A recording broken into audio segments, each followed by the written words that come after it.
I can eat some candy. Nigga, this shit ain't healthy.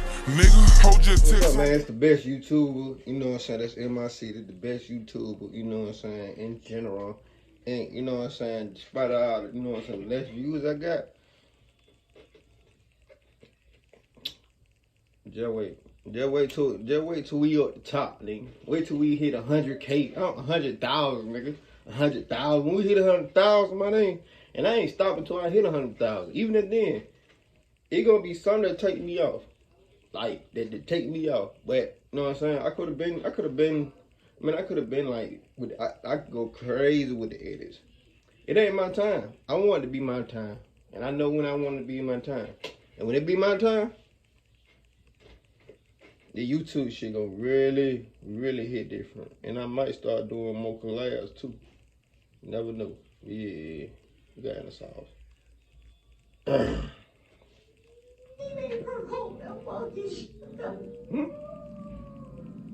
He wanted to destroy her world. And he wanted her to watch it be destroyed. Some cases make no sense. They are pure tragedies from the beginning to the end. Stories about people so far gone, they don't care about life or happiness anymore. This is 22-year-old Megan Hyatt. In 2015, she was the proud mother of 2 twin girls, Hayden and Caden. They were only 5 months old when their father, Gawain Wilson, shot them in her arms. And the story gets even darker. Let's explore the full story of Megan Hyatt and the tragic end. It gotta be a nigga.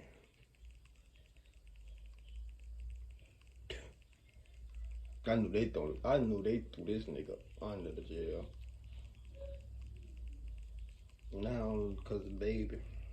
Not only because they're white, but because they babies. And I know he better not even go to PC. They probably gonna kill that nigga. Of her family. You know, if you go to jail. Jacksonville, Florida, a beautiful city. Now Jacksonville ain't shit. We're like 2 hours away from me.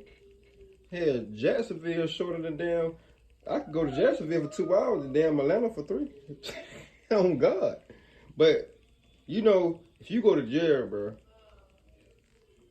Three times I could say you would get your ass whooped in jail. Like, you got some jail that try, but like, for one, if you shoot a police officer, they gonna beat your ass. Them COs gonna beat your ass in jail. They gonna treat you any kind of way in jail. Type shit. If you go in for murder or killing somebody for no reason, or, you know what I'm saying, people. It's akin to people, bro, that's in jail. You know that. And you can get your ass beat down there too. Or, if you a child molester, you would get your ass beat. And I know that for a fact because it was a nigga in there, he was getting his ass beat when I was in there. And I couldn't go to sleep, bro. Be equally filled with skyscrapers and beaches. It's home to people of all ages, careers, and needs. In 2015, it was also the home of Megan Hyatt. She was born in 1993 alongside her twin brother, and the two were raised by their loving parents, Melissa and Travis. Sometime in her early 20s, Megan started dating Gawain Wilson, a Navy officer 6 years her senior. Like many problematic relationships, Megan and Gawain's was a whirlwind. It started out with a lot of passion, but it burned quickly, and it soon got to a very dark point. Our relationship moved so fast I was living with him in less than 2 months. I loved him with all my heart, but something wasn't right. Nothing was ever right. I was never good enough, pretty enough. I was never what he needed or wanted. Once, Gawain got angry that dinner wasn't ready, and he threw a coffee table at Megan. Damn. Then it got progressively worse. He would wake me up at 3 in the morning sometimes to just yell at me. You're worthless, you're fat, you're ugly. Bitch. She better than me. I would've left that nigga. What kind of mother are you? You have nowhere to go. You're a waste of space. Megan hadn't even left the NICU after giving birth when Gawain asked her when she was going to lose weight. 3 days after having the girls, he asked me if I was going to lose the weight. I had gained. Gawain regularly broke objects around the house in fits of rage. Megan sometimes spoke about this with her mom, and Melissa says she had a bad feeling about it. As a parent, I knew in my gut their relationship was not healthy. Gawain bought Megan a car, but he wouldn't let her use it without his permission. He even went as far as taking her phone away from her when he got suspicious of her. In short, he was paranoid and controlling. A year or so into their relationship, the couple had twin girls, Hayden and Caden. Megan wasn't surprised. She was also a twin. Yes, in case you didn't know, twins are more likely to have twins. Megan was over the moon to be a mother. Make sure. I ain't no fun to be a twin. I used to go out with a twin. That was in 3rd grade, 4th grade, 3rd grade, 2nd grade. I remember shit, bro. That was in 2nd grade. I was fucking with a twin. And then I had a cousin that looked just like them too. So I don't know. But hey, I'm that nigga. I don't like them too. Up to you. But by now, her relationship with Gawain had gone past the point of redemption. Sadly, Megan didn't recognize the signs of abuse. She didn't know much about verbal abuse, and she was convinced Gawain had changed for the better compared to his type shit. Hold on, type shit. My auntie, she got 2 twins, and she gonna have 2 more twins. Boy, she got 2 girls, 2 boys, and I don't know, bro. Ever since I fucking with them girls in school type shit, you know what I'm saying? I always could tell the difference between what twin and what twin. You know what I'm saying? If one twin, one ain't, other people never knew. But like every time I see my cousins, I say, you know what I'm saying? I say what's their name, and they be like, "How you know?" I ain't dumb, man. Past. Melissa remembered she felt like her girls deserved a family, and too many people give up. But you see, Gawain had a record of domestic violence. In April 2013, he was arrested for assaulting his then-girlfriend. The story is really ugly. He grabbed her by the neck because she would not have sex with her. When she refused, he grabbed her by the neck and threw her and told her to get out. He grabbed her by the neck and slammed her against the wall. There are so many wrong things about this. And a few months later, Gawain was dating Megan. In 2015, while Megan was already pregnant with his babies, Gawain completed a course on domestic violence through the Navy. Somehow, that was enough for the Navy to believe Gawain had redeemed himself. And Megan believed it too. She loved him. She wanted to believe he had gotten better. He never hit me. Megan's parents also had no idea how ugly things had gotten between the two.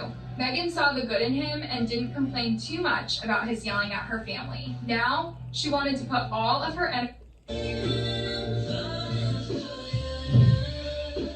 PrettyLittleThing.com energy into raising her daughters. Sadly, though, they didn't make it past the age of 5 months. Dang, what the fuck, man? That nigga a bitch, cuz. In November 2015, Jacksonville 911 received a gut-wrenching call.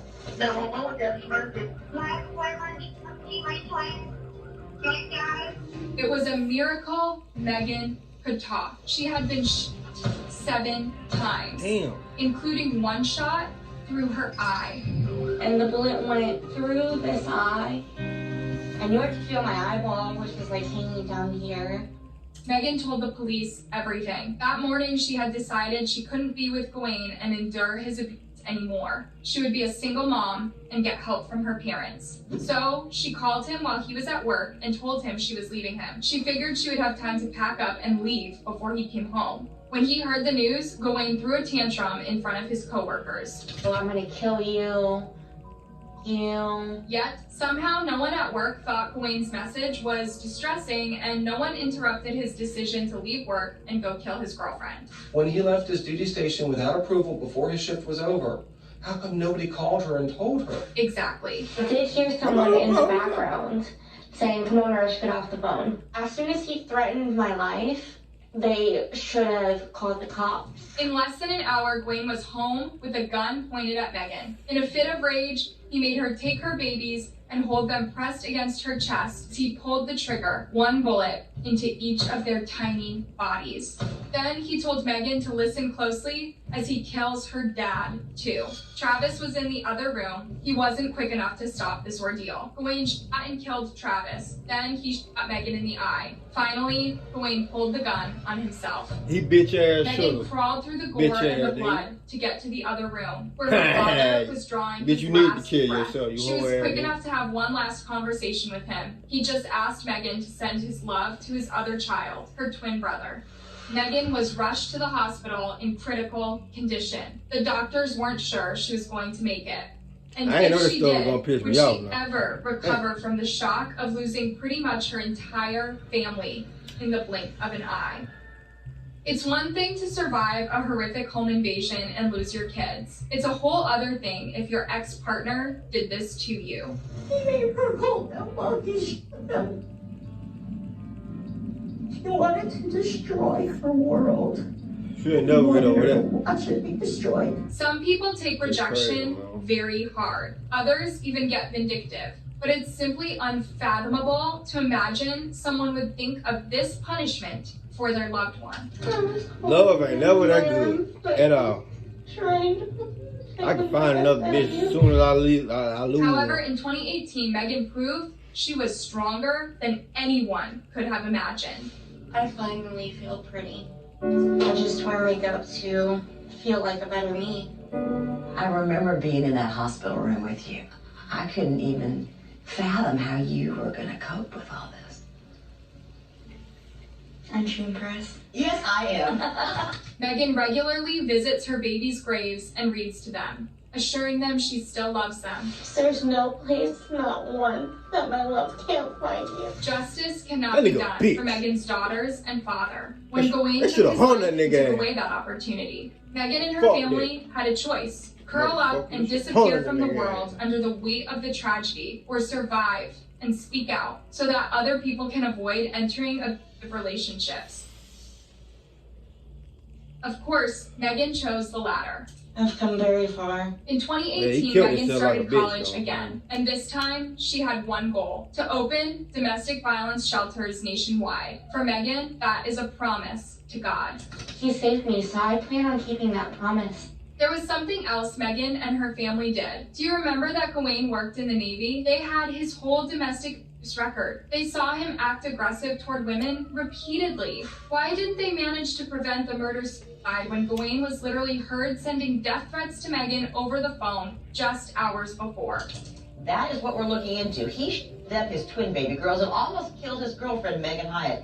She filed a lawsuit against the Navy tonight. The allegations and the results.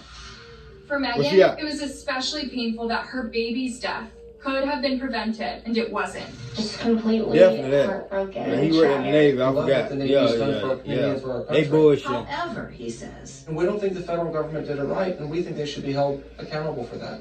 There's clear evidence that someone at work did hear Gawain threaten Megan and did nothing about it. I did hear someone in the background saying, "Come on, Rush, get off the phone." As soon as he threatened my life, they should have called the cops. What did the Navy know? Oh, I thought he was working at a regular job. What happened where they I'm tripping. I've got you said that. The case was dismissed with the court saying, a party has no legal duty to control the conduct of a third person to prevent that person from causing harm to another.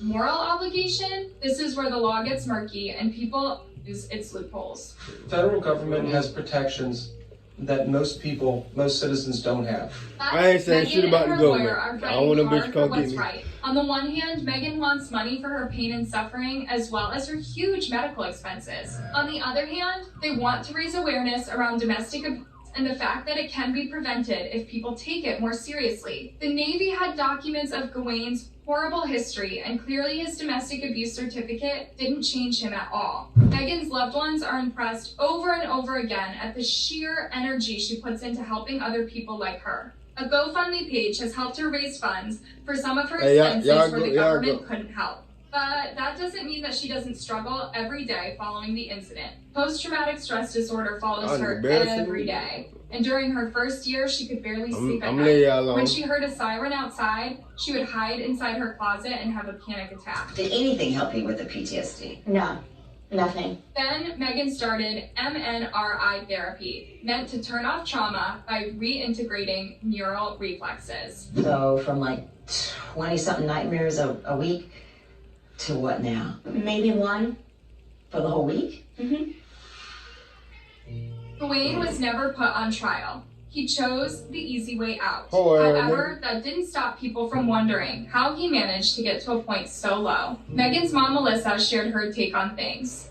None of us knows. No one knows that. And this goes negative, but on some level, he was a victim. I wish he felt there were other options, but I can't hate him. I can't. I know a mother lost a son, and she loved him. Only son, and she loved him. Very wise words from a person who lost her husband and grandchildren because of him. But she's probably right when she says Gawain was a victim. Usually victims of horrific abuse end up abusers. Like Very Well Mind says, people who have experienced abuse may struggle. Who even knows what happened to Gawain when he was a child? A few things are certain though. 1, at a certain point in your life, it is your responsibility to overcome your trauma and not inflict pain on others. You can't blame your families forever. 2, if you recognize the signs of domestic abuse in relationship, run as fast as you can. Today, Megan is working hard to teach others to do the same. It is Domestic Violence Awareness Month, and one mother is sharing her painful story in the hopes it'll save someone's life. I was 7 times, literally from head to toe. Along with that, my children were in my arms lifeless, and I just lay there thinking of how did it get to this point? How did we get here? It is never too late to escape abuse, and there are always people and organizations out there to help you through the recovery. I will continue to fight for women and men who are in abusive relationships, fight for their freedom, fight for their... All you gotta do is lead a bitch, or lead a hoe, or lead a nigga. That's all you gotta do. Sometimes it ain't that hard. What she should have did, I was gonna say, she should have left. I already had just left. And then called the motherfucker wherever she was at. He called and said, we over with. Fuck all that. I'm gone. I ain't up to my kid. She could have did it that way too. I didn't care. She was kind of crazy that she called him while he was at work. Like he wasn't gonna come and just stop you. And like you gonna be done packing. But yeah, man, give the video a thumbs up, subscribe, and a sauce. Love your video, girl. Fuck that bitch ass nigga. Condolences to her. That being said, see how much on that video. Let's ride, nigga.